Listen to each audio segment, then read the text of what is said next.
In our previous video, we defined the Poisson equation as this Laplacian of some potential field is equal to the source term here. For solving that equation over an infinite domain, we don't need to specify boundary conditions because there are no boundaries. But for practical purposes, we often need to specify boundary conditions because the volume over which we're solving the equation is finite. Here's a picture of a general volume, and this equation applies inside the volume. So anywhere inside the volume, we're saying this equation applies. In order to connect that volume with the rest of the universe, we need to specify what's happening at the boundaries of that domain to give our solution some sort of direction to head in. So there are a variety of types of boundary conditions, but the most classical forms are the flux boundary condition and the kinematic or the primary boundary condition. So the first one we'll call the primary, sometimes also called the kinematic or the Dirichlet boundary condition. This is the one in which on part of the boundary we specify the value of phi. So phi of x is equal to some specified phi hat of x. And that's going to apply on the part of the boundary that we call S sub phi.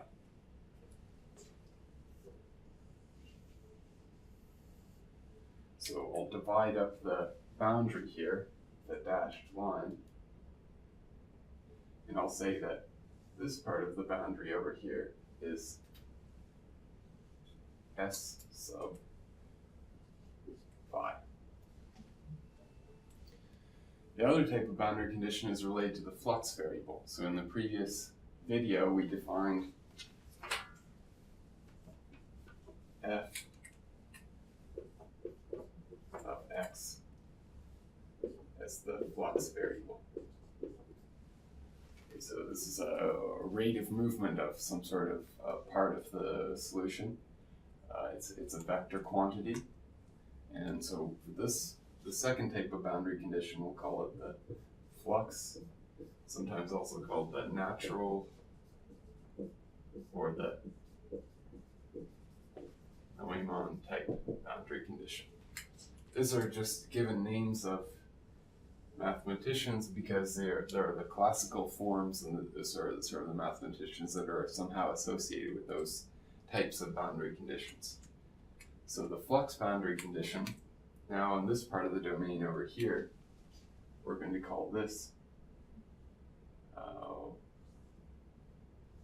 S sub f over here. So on this part of the domain, we'll think back to our video on the divergence theorem and thinking about flux through the boundary of the domain. We can define a small piece of the boundary, and it has an outward pointing unit normal. And in general, the flux might be moving in a different direction from that outward pointing normal, but the component of the flux that's actually flowing into or out of the boundary is the component of f that's on the end hat direction. So for the natural boundary condition, we say that f dot n hat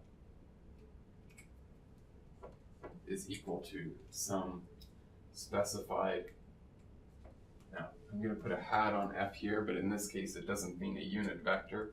It means that f is a specified scalar, and that's a function of x. So it's a function of position, and that one applies on S sub f. So on that part of the boundary. So these are the classical types of boundary conditions, and typically we can specify the entire boundary conditions with these two types. Only in special cases do we need to use other types of boundary conditions. So for our purposes, if we're only using these two, we must completely specify the boundary with one of these two types of equations, or one of these two types of boundary conditions, and there can't be any overlap. We can't specify more than one type of boundary condition at the same point, because they might not agree with each other, and then we won't know how to proceed with our solution. So we should say that S sub phi taken in union with the S sub f should equal the total outer surface S. So that's one requirement. That means we specify what's going on over the entire boundary.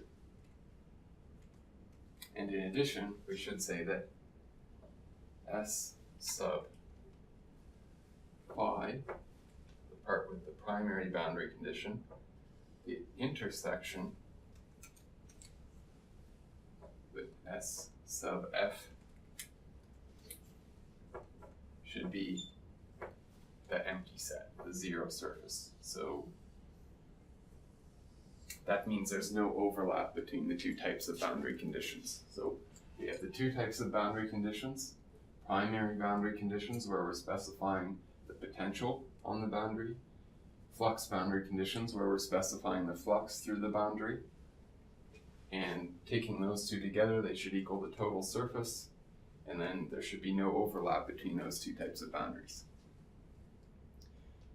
This concludes the video on the Poisson equation. Thank you.